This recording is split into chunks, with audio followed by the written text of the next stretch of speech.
बोलते गुरु जी हमें तो कोई गुरु मिले ही नहीं, अब तुम खुद गुरु हो तो गुरु को गुरु क्या मिलेगा।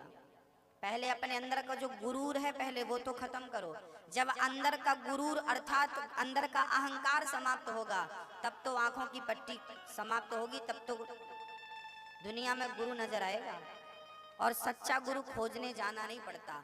जिस दिन हम सच्चे हो जाते हैं तो सच्चा गुरु खुद चलकर हमारे पास आता है हमें ज्ञान देने के लिए। नारद जी ध्रुव जी के गुरु कौन थे? ध्रुव जी महाराज के गुरु कौन थे? ध्रुव जी के गुरु कौन थे? नारद जी। प्रहलाद के गुरु कौन थे? प्रहलाद जैसे भगत के गुरु कौन थे? नारद जी। ध्रुव और प्रहलाद दोनों के गुरु श्री देवर्षि नारद जी थे। इंद्र ने अपने गुरु का अपमान किया, विश्वरूप गुरु बन गए, इमरजेंसी गुरु बन गए। विश्वरूप से इंद्र ने यज्ञ कराया, उस यज्ञ में विश्वरूप ने राक्षसों को आहुति दे दी। तो इंद्र को गुस्सा आया, हमारे गुरुजी ने विश्वासघात किया, राक्षसों को इन्होंने आहुति दे दी। तब इंद्र ने अपने वज्र से गुरु का सिर काट दिया, गुरु हत्या कर दी। और जब गुरु की हत्या करी तो इंद्र को ब्रह्म हत्या लगी। इंद्र ने गुरु का सिर काटा, इंद्र को ब्रह्म हत्या लगी। इंद्र ने अपनी हत्या 4 लोगों में बांटी, आज भी उन 4 में वो हत्या नजर आती है। इंद्र ने अपनी हत्या, पहली हत्या दी स्त्रियों को जो रजस्वला के रूप में नजर आती है। दूसरी हत्या दी वृक्षों को जो गोंद के रूप में नजर आती है। तीसरी हत्या दी जल को झाग के रूप में नजर आती है। चौथी हत्या दी पृथ्वी को जो बंजर भूमि के रूप में नजर आती है। इन 4 को इंद्र ने अपनी हत्या दे दी और इंद्र तो आनंदित हो गए। अब विश्वरूप को आपने मार दिया तो विश्वरूप के जो पिता थे वो त्वष्टा मुनि थे। त्वष्टा मुनि ने यज्ञ किया और वृत्तासुर को प्रकट किया, जाओ इंद्र को मार करके आओ। वृत्तासुर चले और इंद्र को मारने, पर इंद्र ने दधीची मुनि की हड्डियों का वज्र बनाया और वृत्तासुर का सामना किया। तो वृत्तासुर उस हड्डी के वज्र को देखकर प्रार्थना करने लगे, हम हरे तब पादैक मूला दासानुदासो भवितास्मि भूयः मनः स्मरेता सुपतेर्गुणांस्ते गृणीते वा कर्म करोतु कायः। इंद्र राजा परीक्षित ने कहा, गुरुजी ये वृत्तासुर तो राक्षस था, इसने भगवान की स्तुति क्यों करी? तब सुखदेव जी कहते हैं, ये वृत्तासुर इस जन्म का राक्षस था, ये पिछले जन्म का बड़ा धर्मात्मा राजा था। आओ जरा इनका पिछला जन्म सुन लेते हैं। थोड़ा सावधान हो जाइए आप लोग। अब हम एक दिव्य चर्चा की ओर आपको ले चलेंगे। समय है आपके पास शांति से सुनने का, प्रेम से सुनिए। ये चित्रकेतु नाम के जो राजा थे, ये पिछले जन्म में, ये वृत्तासुर नाम का जो राजा था, ये पिछले जन्म में चित्रकेतु नाम के राजा थे। एक राजा था, उनका नाम था चित्रकेतु। उनकी ढेर सारी पत्नियां थी, पर दुर्भाग्य देखिए कि पुत्र एक का भी नहीं था। राजा बड़े दुखी रहा करते कि बेटा नहीं है, बेटा नहीं है, बेटा नहीं। बड़ा कष्ट था जीवन में, पुत्र की चाह थी पर था नहीं। एक दिन घर पर कुछ संत आए, अंगिरा संत, अंगिरा मुनि। चरणों को प्रणाम किया। चित्रकेतु ने कहा, महाराज मुझे पुत्र चाहिए, मुझे बेटा चाहिए।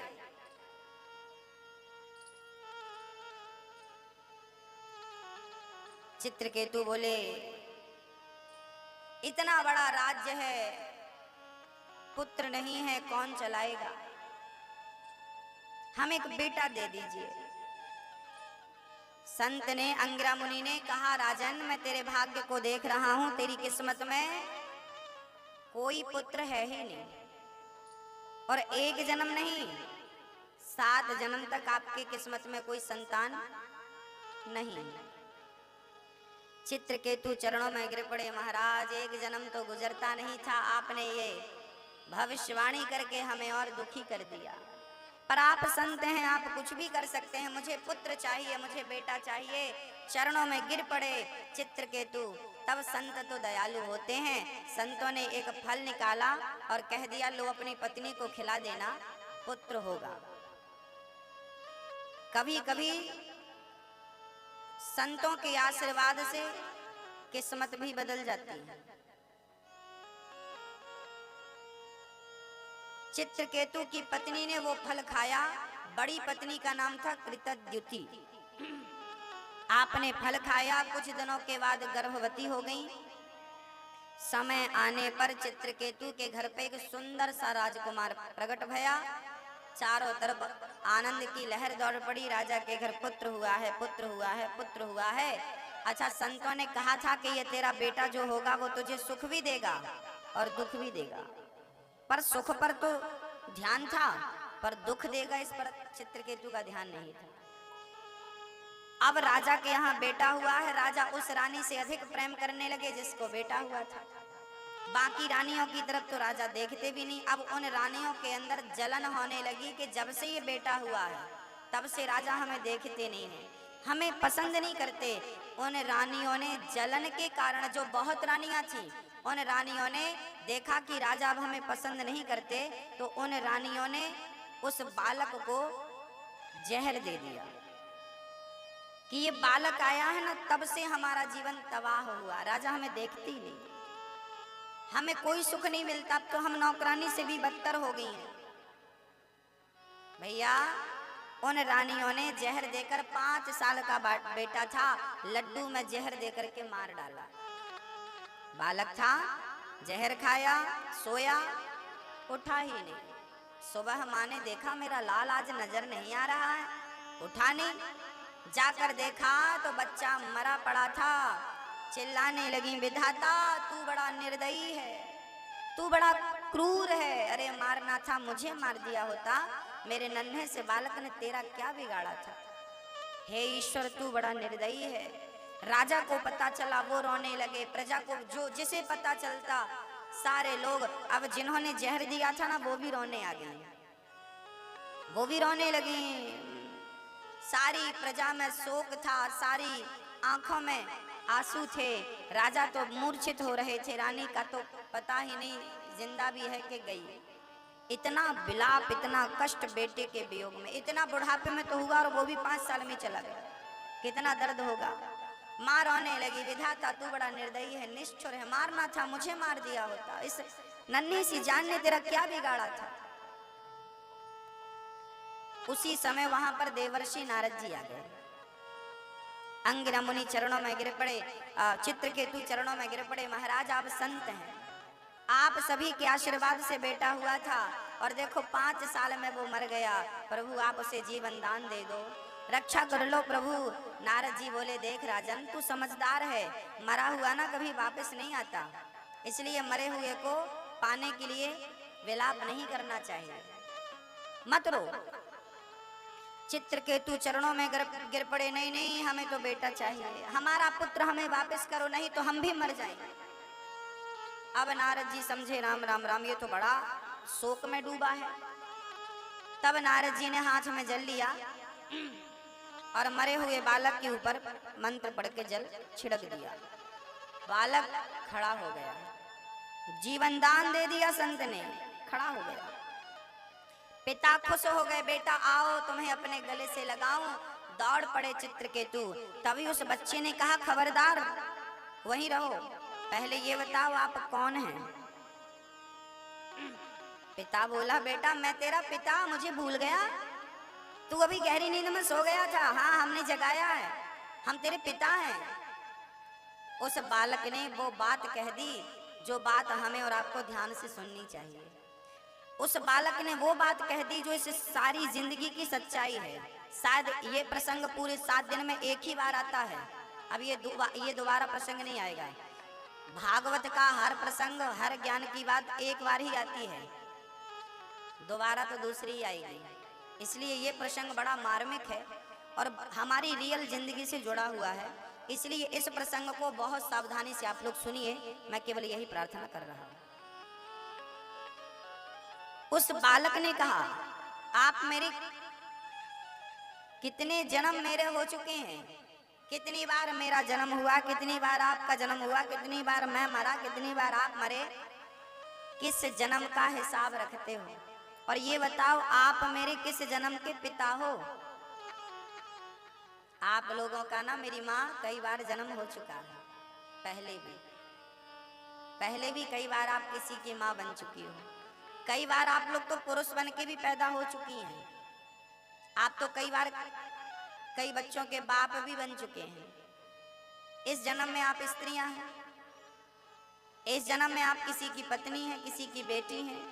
जरूरी नहीं है कि पिछले जन्म में भी आप इसकी ही पत्नी थी या इसकी ही बेटी थी। आपका जन्म पिछले जन्म में, अगले जन्म में कहीं और आपकी माँ बनेगी। पिछले जन्म में कोई और माँ थी, कोई और पिता था, कोई और भाई था, कोई और बहन थी। किस योनि में थे ये भी तो नहीं पता, चींटी थे कि हाथी थे कि पशु थे कि पक्षी थे। उस बालक ने कहा, पिताजी मैं तो पिछले जन्म में कुछ हिसाब किताब बाकी रह गया था, आपका तो उसे चुकाने आ गया हूं। अच्छा बेटा, क्या हिसाब बाकी था? तब उस बालक ने कहा, पिताजी पिछले जन्म में हम भिखारी थे, आपके घर हम भिक्षा मांगने आए थे, तो आपने हमें गेहूं का आटा दे दिया था और साथ में गाय का सूखा हुआ गोबर अर्थात ओपले, कंडे आपने हमें दे दिए थे। हमने उन ओपलों पर आग लगा दी, कंडों पर ध्यान नहीं दिया, उनमें ढेर सारी चींटियां थी। वो सारी चींटियां जल गईं और हमने उसी आग पर 5 रोटियां बनाई और 5 रोटी भोग लगाकर भगवान को प्रसाद पा लिया। पिछले जन्म में आपके आटे की 5 रोटियां हमने खाई थी, तो 5 वर्ष तक आपका बेटा बनके मैंने 5 रोटियों का हिसाब चुका दिया। मैंने उन चींटियों को मारा था धोखे से जो कंडे पर थी। इस जन्म में वही चींटियां आपकी पत्नियां बन के आई हैं, क्योंकि वो आपके घर से हमें प्राप्त हुई थी और हमने उन्हें आग में जलाकर मारा था। तो इस जन्म में उन्होंने जहर दे करके हमको मार करके अपना बदला पूरा कर लिया। वो तो भोग लगाए थे भगवान को, तो एक जन्म में ही सबका हिसाब किताब चुक गया, नहीं तो ना जाने कितने बार जन्म लेकर सबका अपना अपना हिसाब किताब चुकाना पड़ता है। इस कथा का सीधा अर्थ यही है कि इस जन्म में हमें जो भी मिला है, पत्नी हो, पति हो, बेटी हो, बेटा हो, ये सारे लोग अपना हिसाब किताब चुकाने को मिले हैं। जिस दिन जिसका हिसाब पूरा हो जाएगा ना, एक भी श्वास अधिक ना ले पाएगा, ना ले पाओगे, एक भी, एक।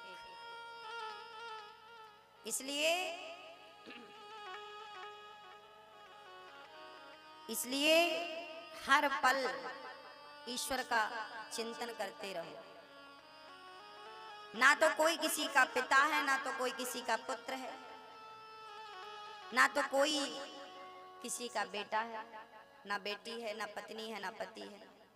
देखो ना, हम 7 दिन के लिए आपके नगर में, आपके शहर में कथा सुनाने आए हैं और 7 दिन के बाद कथा पूरी हो जाएगी तो हम चले जाएंगे कि नहीं? हम अपना काम करने आए हैं, कथा सुनाना हमारा काम है। काम पूरा हुआ, चले गए। आप भी कुछ काम करने यहाँ आई हो मेरी माँ। हम 7 दिन के लिए आए हैं, आप 7 साल के लिए, 70 साल के लिए, 80 साल के लिए। बस समय ही तो ज्यादा है आपके पास, पर समय भी निर्धारित है। मेरा 7 दिन का टाइम पूरा होगा तो आपका 70 साल भी पूरा होगा, और पूरा होगा तो उसके बाद ना मैं रुक पाऊंगा ना तो आप रुक पाएंगे। यहाँ पर हम सभी लोग मेहमान बनकर आए हैं इस संसार में, और कितने दिन के मेहमान हैं? अधिक से अधिक 100 साल। 100 साल से ज्यादा तो शायद कोई मेहमान हो इस दुनिया में, है ना? तो आप लोग मेहमान हो। कितनी बार आप लोग किसी की माँ बन चुकी हैं। ये जो आपके बच्चे कच्चे खेल रहे हैं ना, ये मेरा बेटा है, ऐसे कितने बार आप पैदा कर चुके हो, और कितने पैदा 20,000 बच्चे पैदा कर चुके हो। लाखों भी गिनती हो तो कम है। लाखों बच्चों के बाप बन चुके हो आप लोग, लाखों भाइयों की बहन बन चुकी हो आप लोग, लाखों बहनों के भाई बन चुके हैं आप लोग, आपकी लाखों माएँ हो चुकी हैं, लाखों पिता हो चुके हैं आपके। और आज वही क्रम चल रहा है, बार बार जन्म लेना, बार बार मर जाना, बार बार जन्म लेना, बार बार मर जाना, बार बार पुनरपि जननम पुनरपि मरणम पुनरपि जननी जठरे शयनम भज गोविंदम गोविंदम भज मूढ़ मते। मेरी माँ जब मैं यहाँ कथा सुनाने आया ना फिरोजाबाद में, तो मुझे ये टेंट यहीं मिला, ये मंच पांडाल मुझे यहीं मिला, बैठक व्यवस्था यहीं मिली। और जब मैं जाऊंगा तो क्या ये ले जाऊंगा? मुझे ये सब यहीं मिला है। यहाँ रहने को मुझे घर भी मिला, खाने को बढ़िया से पकवान भी मिले, मुझे सब कुछ यहीं मिला है। और याद रखना, यहाँ मिला है यहीं के लिए मिला है, यहाँ से आगे ये सारी चीजें यहीं रह जाएंगी। ऐसे पत्नी है, पति है, बेटी है, बेटा है, ये सब आपको यहीं मिला है। और याद रखना यहीं के लिए मिला है, यहाँ से आगे के लिए, यहाँ से आगे खाली हाथ। एक सज्जन बोले, गुरुजी हमारा, एक सज्जन बोले, गुरुजी हमारा बेटा चला गया, थोड़ा सावधान रहिए सब लोग।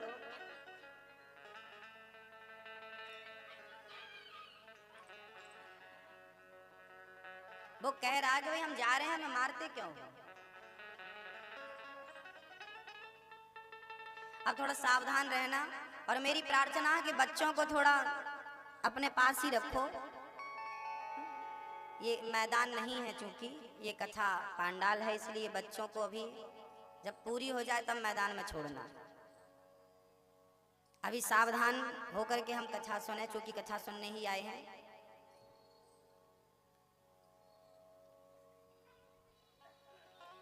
श्री सुखदेव भगवान कहते हैं, परीक्षित, जीवन की ये जो सच्चाई है ये सबको जान लेना चाहिए। और इसको चलो लौटाओ तो रोते क्यों? बेटा चला गया, बेटी चली गई, पत्नी चली गई। अरे दिया था संभालने के लिए, रखो, बेटे का आनंद लो, बिटिया का आनंद लो, पत्नी का आनंद लो, पति का आनंद लो। अब मांग रहा, चलो हमारी वस्तु लौटाओ। किसकी थी? बेटा किसका था? बेटी किसकी थी? पत्नी किसकी थी? पति किसका था? बाप किसका था? माँ किसकी थी? सब उसने तो दिया। और वो मांग रहा है तो अब रोते हो, दोनों छीन लिया, बात कट्टी। ये तो गजब ढा रहे हो आप, तो गलत बात, ये तो हमारी बेवकूफी है। और ये बेवकूफी का ही परिचय है। अरे जो उसका था, जहां से आए थे वहां चले गए, इसमें रोना धोना क्या है? मेरा था क्या भैया, मैं किस पे हाथ रखूं? चलो आप अभी हाथ रख के बता दो किसी चीज पर कि ये मेरी है। एक इस दुनिया में एक भी चीज आपकी है तो हाथ रख के कह दो कि मेरी रहे। ये मेरा, ये मेरा, ये लगे रहो चक्कर में पड़े रहो। क्या होगा? क्या होगा? क्या हो जाएगा? जो कहते रहे वो मर गए, क्या लेके गए? तुम क्या लेके चले जाओगे? वो कौन सा सुख पा गए कह कह के, आप कौन सा सुख पा जाओगे? सच्चाई को ना आप बदल सकते हैं ना मैं, प्रकृति के नियम को ना आप बदल सकते हैं। हम जैसे कितने आए, फिरोजाबाद तो ज्यों का त्यों है, पर यहाँ रहने वाले ज्यों के त्यों नहीं है। 100 साल पहले आप में से कोई नहीं था यहाँ, फिर भी फिरोजाबाद भरा था लोगों से। 100 साल पहले भी फिरोजाबाद भरा था लोगों से, आज भी भरा। और आज के 100 साल बाद आप में से कोई नहीं रहेंगे, फिर भी फिरोजाबाद शहर रहेगा, यहाँ लोग रहेंगे। हम जैसे कितने आए कितने चले गए। ये तो यात्रा है। रेलवे स्टेशन में एक उतरता है रेल से, एक चढ़ता, एक उतर रहा है, एक चढ़ रहा है। हाँ, ट्रेन आपके यहाँ है ना, स्टेशन है, रेलवे स्टेशन। ट्रेन रुकती होगी तो लोग, कुछ लोग उतरते होंगे और कुछ लोग, तो ये जिंदगी यात्रा है। कोई चढ़ रहा है, नाती चढ़ गया, नाती चढ़ गया, दादाजी उतर गए, छुट्टी। घर में बच्चे का जन्म हो गया, बच्चा जन्म लिया, नाती का जन्म हुआ और दादाजी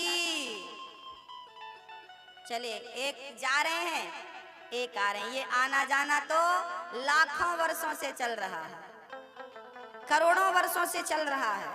इस विधान को कोई रोक पाएगा? बात करने का सीधे मुंह बात नहीं करती थी, ऐसे मुंह घुमा के चलती थी। और मर गई तो रोने आई है। बताओ, एक सास थी, यही फिरोजाबाद की बात है। एक सास और एक बहू थी। बहू अपनी सास से झगड़ा करती थी। अपनी सास को ना तो 2 रोटी देती थी, ना तो गिलास भर पानी देती थी। बूढ़ी सास अलग बनाती थी, अलग खाती थी। बहू तो कभी हलवा खाए, तो कभी गाजर का हलवा, तो कभी बादाम का हलवा। पर सास को एक बार भी नहीं पूछा कि माँ जी आपने खाया नहीं खाया, भूखी हो प्यासी हो। बूढ़ी माँ 70-75 साल की थी, हाथ पांव चलते नहीं थे, फिर भी डोकरी बूढ़ी माँ बनाती थी।